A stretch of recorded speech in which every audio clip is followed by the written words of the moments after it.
नमस्कार श्रोते हो. दीपक रेगे कथाकथन चॅनलवर तुम्हा सगळ्यांचं मनापासून स्वागत. श्रोते हो, तुम्ही ऐकताय बा कोटंबे यांची मध्य प्रदेश मराठी साहित्य अकादमी पुरस्कार प्राप्त कादंबरी कदाचित. आणि आज या कादंबरीचा भाग दुसरा. राधानं रात्री घर सोडलं. पहाटे पहाटे ती लहानशा रेल्वे स्टेशनवर येऊन पोहोचली. कुठं जायचं, काय करायचं, काहीही माहीत नव्हतं. आपलं माहेर, आपलं सासर, तिथली माणसं या सगळ्यांपासून तिला खूप दूर जायचं होतं. तिथं आपल्या कुणीही ओळखीचं नसावं. आता चांगलंच उजाडलं होतं. पूर्वेकडून सूर्य डोकावत होता तेवढ्यात कुठली तरी रेल्वे स्टेशनवर येऊन थांबली. 10-5 उतरणारे आणि 10-5 बसणारे. बसणाऱ्यांमध्ये दूधवाले आणि विद्यार्थीच होते. राधाई डब्यात चढली. गाडी हल्ली. खऱ्या अर्थानं आता तिचा प्रवास सुरू झाला. पॅसेंजर गाडी असल्यामुळे फारशी गर्दीही नव्हती. खिडकीला डोकं टेकून ती बसून राहिली. सलग 2 रात्री जागरण झालेलं बसल्या जागीच तिचा डोळा लागला. दुपारी जाग आली ती कोणाच्या तरी ओरडण्यानं. तिने डोळे उघडले तर TC समोर उभा होता. पैसेच नव्हते तर तिकीट कुठून काढणार? बाई, तिकीट दाखव. तिकीट नाहीये. कुठून आली? मी काय म्हणतोय ऐकू येत नाही का? चल 100 रुपये काढ. पैसे नाहीत माझ्याकडं. पैसे नाहीत मग गाडीत कशी बसलीस? चल उतर, खाली उतर, नाही तर पोलिसांची हवाली करेन. राधा गुपचूप खाली उतरली. केस विस्कटलेले, लाकडाला साडी गुंडाळावी तशी साडी नेसलेली. सध्या तरी भिकारी वाटावी असाच तिचा अवतार होता. तिने मुद्दाम तसं केलं होतं. गावाकडचं किंवा सासरचं कोणी भेटलं तर ओळखू येऊ नये हा त्यामागचा तिचा उद्देश. अर्धा पाऊण तासानं कुठली तरी रेल्वे आली. ती परत गाडीत बसली. नुकताच सूर्य मावळला होता. रेल्वे बराच वेळ थांबली होती. प्रवासी चढत होते, उतरत होते. वेगवेगळे खाद्यपदार्थ घेऊन फिरणारे फेरीवाले जोरजोरात ओरडत होते. काय वाटलं कोणास ठाऊक. ती खाली उतरली. तशी गाडीनंही शिट्टी दिली. मंद गतीनं स्टेशन सोडणाऱ्या रेल्वेकडे पाहत ती काही वेळ उभी राहिली. भलं मोठं स्टेशन, दिव्यांचा झगमगाट, माणसांची गर्दी. अशा या बिनओळखीच्या शहरात ती उतरलेली होती. हा सगळा झगमगाट बघून छाती धडधडायला लागली. जवळच असलेल्या नळावर जाऊन तिने तोंड धुतलं. तसाच ओला हात विस्कटलेल्या केसांहून फिरवला. गाडी गेल्यानंतर माणसांची वर्दळही कमी झाली होती. भूक सपाटून लागली होती. भुकेपेक्षा रात्र कुठं काढावी याची तिला काळजी वाटत होती. खेडेगावातून आलेले प्रवासी आपल्या भाकरी सोडून जेवायच्या तयारीत होते. 2 महिला आणि 2 पुरुष. तिला ती माणसं बरी वाटली. एकीकडे भाकरी मागायची लाजही वाटत होती, परंतु पोटाची आग माणसाला काहीही करायला भाग पाडते. मन धीट करून ती त्या माणसांजवळ गेली, पण तोंडातून शब्द काही बाहेर पडत नव्हता. ती माघारी फिरणार तेवढ्यात एका बाईनं आवाज दिला. असं काल असतीयास? ताकाला जाचन मग मोरवला पोच. पोटाला मागायची काय लाज आहे? हे घे. चांगली जाड जूड भरपूर तेल लावलेली एक चपाती, वर बेसन, लोणच्याची फोड. ते पाहूनच तिच्या तोंडाला पाणी सुटलं. अधाशासारखं तिने ते हातात घेतलं आणि दूर जाऊन खात बसली. पोटाला चांगलाच आधार झाला. नळावर जाऊन पोटभर पाणी पिलं. मनातल्या मनात तिने त्या बाईचे आभार मानले. काही वेळातच पंढरपूरला जाणारी 1 नंबर प्लॅटफॉर्मवर गाडी येईल असं सांगण्यात आलं. तसं जेवत असलेल्या माणसांनी आवराआवर सुरू केली. का कोणास ठाऊक त्या माणसांचा तिला आधार वाटत होता. तिला ती माणसं आपल्या गावाकडच्या सारखी वाटत होती. आता वर्दळ चांगलीच कमी झाली होती. मुक्कामी असलेल्या प्रवाशांनी जवळ असलेलं पटकूर अंथरूण लांबवून दिलं. थोडंसं दूर आणि अलिप्त जागेत भिकाऱ्यांनी आपला तळ ठोकला होता. राधा या दोन्हीतही बसत नव्हती. इथं रात्र कशी काढावी या चिंतेत ती होती. स्टेशनवर फिरणारे रिकामटेकडे, टवाळखोर, विखारी नजरेनं तिला न्याहाळत होते. अंग कितीही झाकून घेतलं तरी तरुण पण थोडंच झाकणार आहे. पटांगणात झोपलेल्या भिकारी बाया, माणसं यांची काहीतरी बडबड चालूच होती. मुक्कामी असलेल्या प्रवाशांच्या जवळ तिने आपलं अंथरूण टाकलं. अंथरूण कशाचं? पिशवीत आणलेलं साडीचं एकुलतं एक पटकूर. अंथरलेल्या साडीचा काही भाग तिने अंगावर घेतला होता. जरा कुठं डोळा लागला की नाही, फरशीवर आपटणाऱ्या पोलिसांच्या दंडुक्यानं तिला जाग आली. कुठून आली, कुठं जायचं, असले निरर्थक प्रश्न विचारून त्यांनी तिला भंडावून सोडलं. आजूबाजूचे प्रवासी जागा असूनही झोपल्याचं सोंग करत होते. पोलिसांच्या विखारी नजरा तिला घायाळ करत होत्या. खरं तर हे सरकारी कामदार लोक, करावी विचारपूस, पण अशी का? तिने विचार केला. यांच्यापासून सुटका करून घ्यायची असेल तर असं मिळीमिळी बोलून चालणार नाही. का त्रास द्यायले मला तुम्ही? मी काय चोर आहे? मी चुकून इथं उतरली आहे. सकाळी माझे मायबाप येणार आहेत.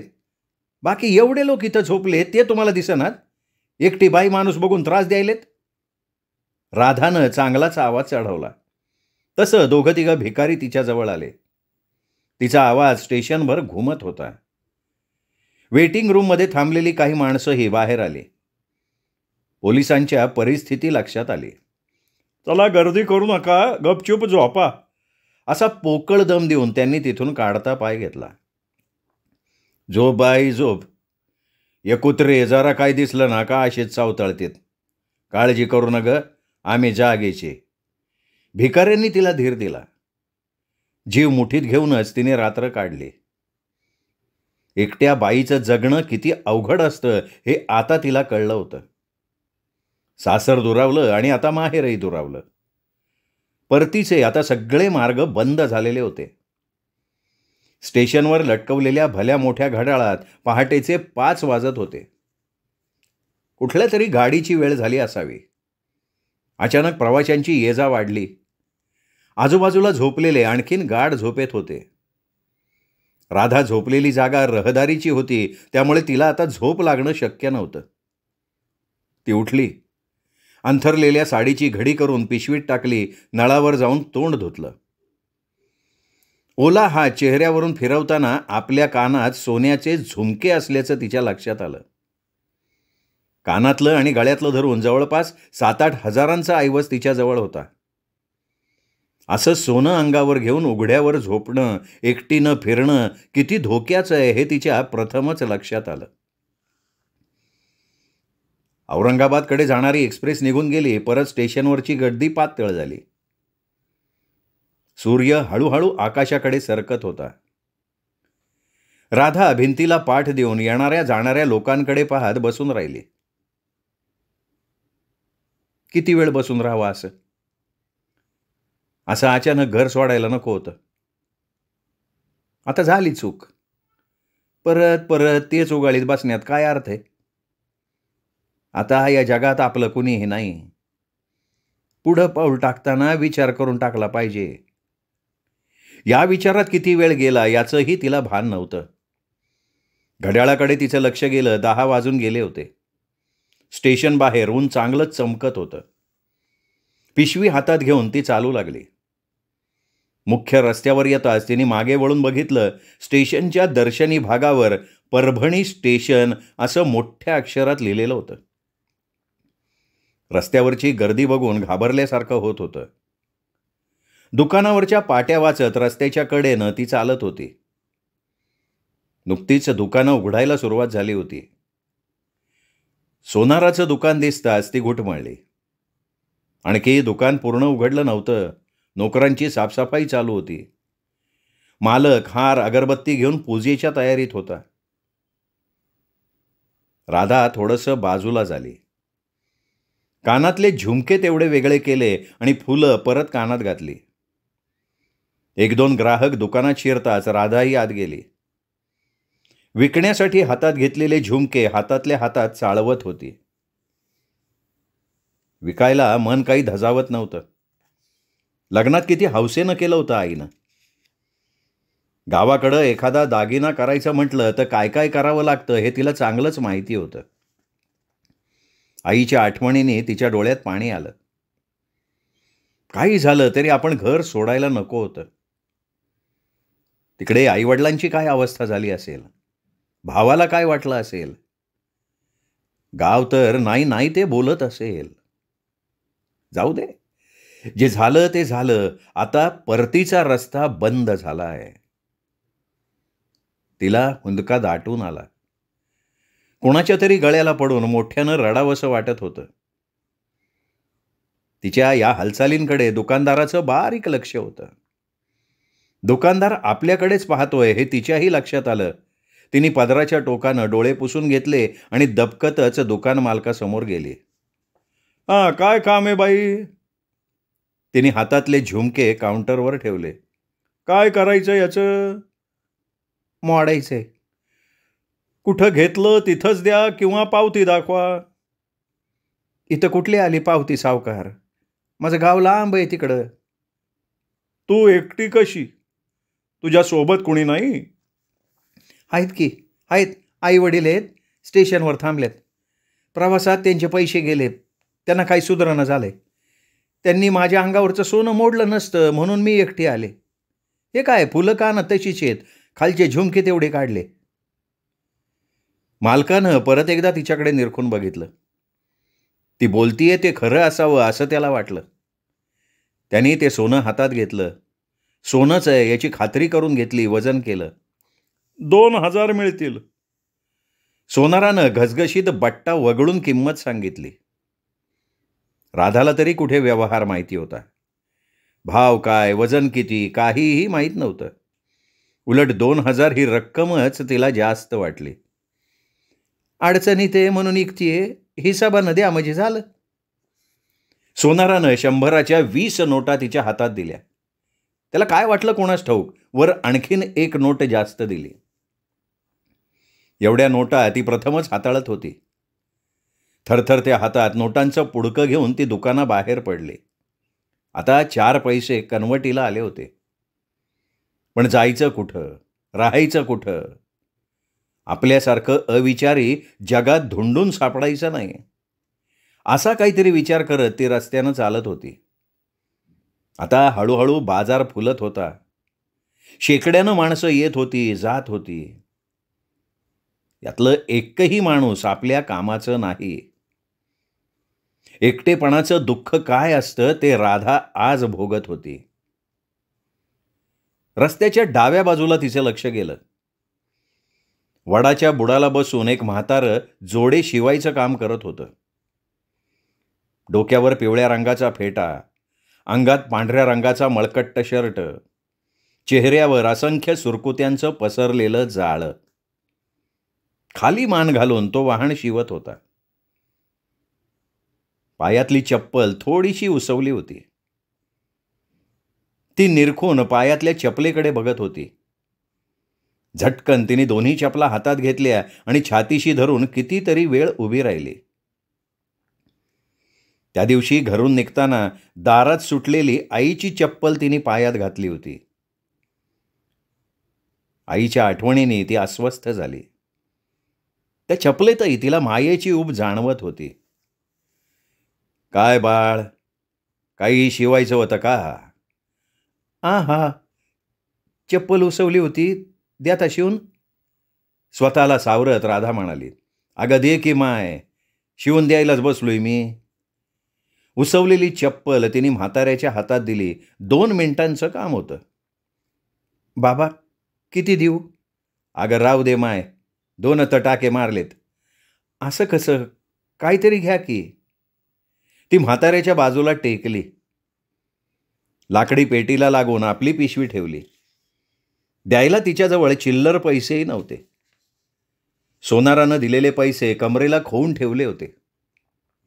2 दिवसांपासून अंगाला पाणी नव्हतं. भूक तर मरणाची लागली होती. शिवलेली चप्पल परत पायात घालायला मन धजावत नव्हतं. तिने ती पिशवीत ठेवून दिली. बाबा, ही तर पिशवी ठेवली, जरा ध्यान ठेवा. राधा एक एक दुकान निरखत चालायला लागली.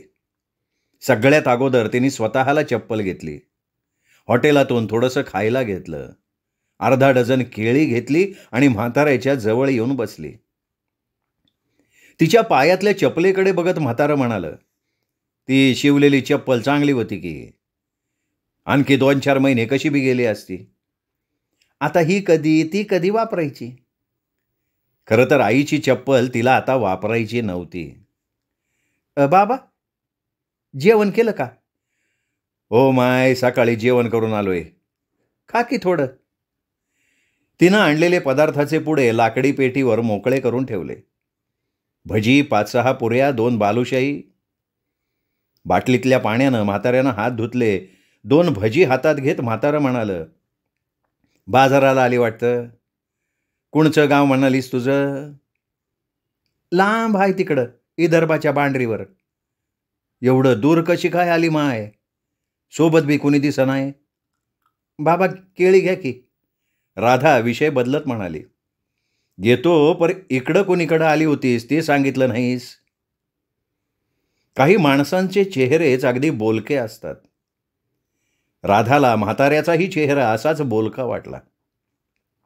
त्यानं काही न बोलताही त्याचा स्वभाव कळत होता. त्या विश्वासातच चप्पल शिवायच्या निमित्तानं ती त्याच्याजवळ आली. काही वेळापुरता का होईना, तिला त्याचा आधार वाटला. तुला सांगायचं नसन तर नको सांगू. विचारावंसं वाटलं म्हणून मी विचारलं. काय सांगू बाबा माझ्या वनवासाची कहाणी. मागचं आठवलं का पोटात आग पडते. आपले भोग आपणच भोगायचे. आपल्या हातून चूक झाली, आता आयुष्यभर पस्तावा करत बसायचं. एवढ्या लहान वयात एवढं कुठलं दुःख भोगलंस पोरी. वटावरचं दूध वाळलं नाही आणखीन तुझ्या.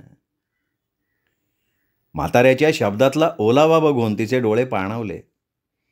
घर सोडल्यानंतर सगळे अनोळखी चेहरे. कुणीतरी आपल्याला बोलावं, विचारपूस करावी असं तिला सारखं वाटत होतं. म्हाताऱ्याच्या रूपानं काही वेळासाठी का होईना आपलं दुःख ऐकून घेणारं भेटलं होतं. दबक्या आवाजात आणि चोरून ती रडण्याचा प्रयत्न करत होती, परंतु तिला ते जमत नव्हतं.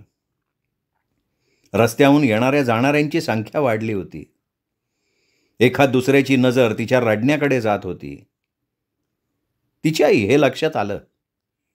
तिने स्वतःला सावरलं. रडू नको माय, रडू नको. अवघड वाटत असेल तर सांगू नको. मी बी कसा आहे, चांगलं आणलेलं खात होतीस. पूस डोळे अन खाते. खाण्यावरची वासनाच उडाली. सोडलेले पुढे तसेच कागदात गुंडाळून पिशवीत कोंबले. म्हाताऱ्याच्या बोलण्यानं मात्र मन बरंच हलकं झालं तिचं. बाबा, लई मोठी चूक झाली आहे माझ्या हातून. तुम्ही एवढं मायेनं विचारपूस करायले म्हणून सांगते. सांगण्यानं माझं बी मन हलकं होईन. तिनं लग्नापासून ते सासरहून पळून आलापर्यंतचं सगळं सांगितलं. आई झोपेत असतानाच माहेरही सोडलं हे सगळं तिने एका दमात सांगून टाकलं. एवढी मोठी चूक कशी केलीस पोरी? काही चुका अशा असतात की त्या पुन्हा सुधारता येत नाहीत.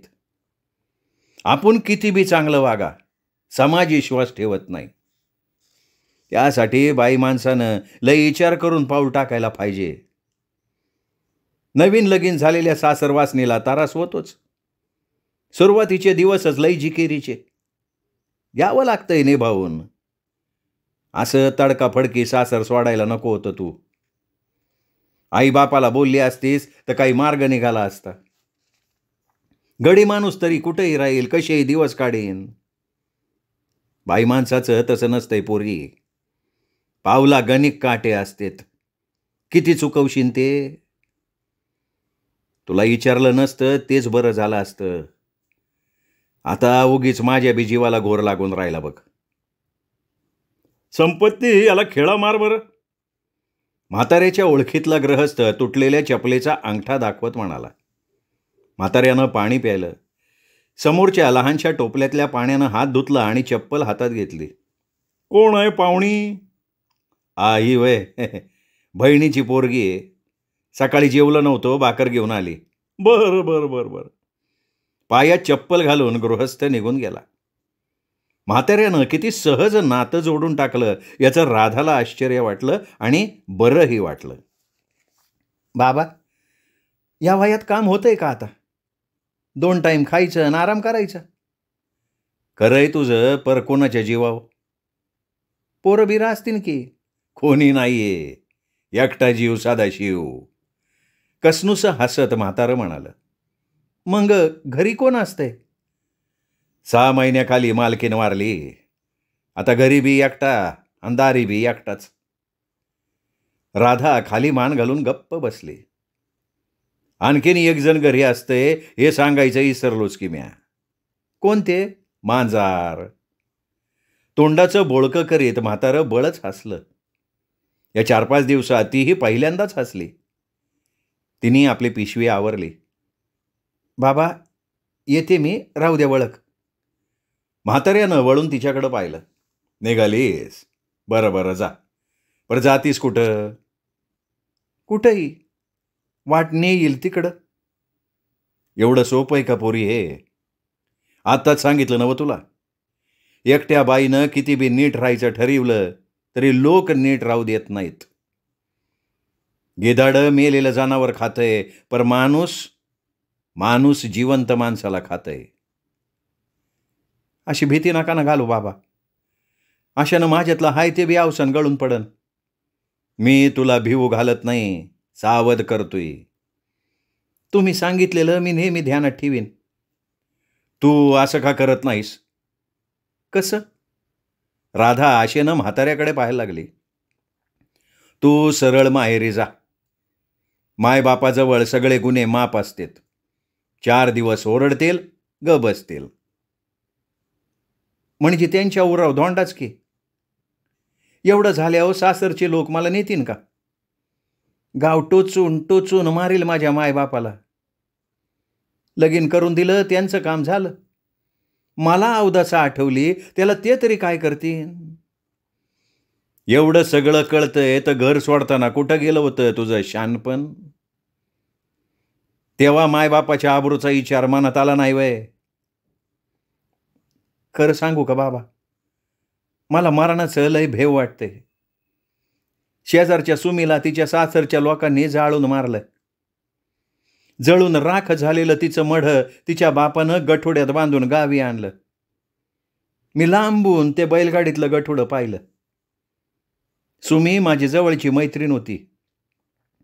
तेव्हापासून सासरचे लोक वाईट असतात हे माझ्या डोक्यात पक्क बसलं. अजूनही मला तसंच वाटतंय. तर दुसरं मन म्हणतंय सुमीनं मरून नाव केलं आणि मी जिवंत असून मेल्यासारखीच. तिचे परत पाण्यानं डोळे भरून आले. जाऊ दे पोरी, होणारी चूक होऊन गेली. जे झालं ते झालं. आता उगी रडून बेकून काही उपयोग होणार नाही. एक मात्र खरं, तुझ्या हिमतीला दाद दिली पाहिजे. या म्हाताऱ्यावर विश्वास असन तर चल माझ्या घरी. दुसरी काही व्यवस्था झाली का जा. खरं म्हणताय बाबा? वय, मीच तुला घरी चल म्हणतोय. 4 दिवस राहा गरीबाच्या झोपडीत. राधाला म्हाताऱ्याचे पाय धरावेसे वाटले, पण तसं केलं नाही तिने. आता रस्त्यावर येणाऱ्या जाणाऱ्यांची गर्दी वाढली होती. सूर्य मावळतीकडे झुकत होता. घरी मी एकटाच असतोय. आम्हाला लेकरू बाळ काही झालं नाही. लेकरासाठी तित्तर सून वारली. देव बी जिथं द्यायचंय तिथं वंजळीनं देतोय, नाही तिथं काहीच नाही. राधेला म्हाताऱ्यानं आधार दिला याचा तिला केवढा आनंद झाला. तो आधार दिला नसता तर काय करणार होती ती? रस्त्यावर कसे दिवस काढले असते. जोडे शिवणारा हा म्हातारा देवासारखा तिच्या मदतीला धावून आला होता. हे बघ, 2 जोडे शिवायचे आहेत, ते शिवतो, मग जाऊ घरी. काम काय रोजचंच आहे. बरं. राधा दोन्ही हातांच्या ओंजळीत हनवटी ठेवत, हाताचे कोपरे गुडघ्यावर ठेवत सराईतपणे त्याच्या चालणाऱ्या हाताकडे पाहत बसून राहिली. राधाला आधार देणारं म्हातारं म्हणजे संपत वाघमारे. याचं घर जुन्या चांभार वस्तीत. चांभार वस्तीला लागून झोपडपट्टी. रेल्वे पटरी आणि कॅनॉलच्या मधली जागा लोकांनी अतिक्रमण केली होती. म्हाताऱ्याचं घर 2 वडी. मागे 6 पत्र आणि समोर 6 पत्र. घर सारवायचंच, पण व्यवस्थित. म्हाताऱ्याची बायको धार्मिक असावी. घरातल्या देवळीत देवांच्या मूर्ती, दारात तुळशी वृंदावन. घरात सारवण नसल्यामुळे जमिनीचे पोपडे उडाले होते. देवळीतील देवावर धूळ चढली होती. घरात असलेले 10-5 भांडे काळपटले होते. म्हातारी वारल्यापासून ती घासली नसावीत. राधाची नजर घरात चौफेर फिरत होती. म्हाताऱ्यानं रात्री भात शिजायला टाकला. भातावर साखर टाकून दोघांनीही खाल्ला. जेवल्यानंतर तिला पटकून झोप लागली. म्हातारं मात्र आपला गतकाळ आणि राधिकाचा भविष्यकाळ याचा विचार करत बराच वेळ बसून होतं. श्रोतेहो, हा होता कदाचित या बाबा कोटंबे यांच्या कादंबरीचा भाग 2. 3रा भाग उद्या. तोपर्यंत नमस्कार मित्रहो.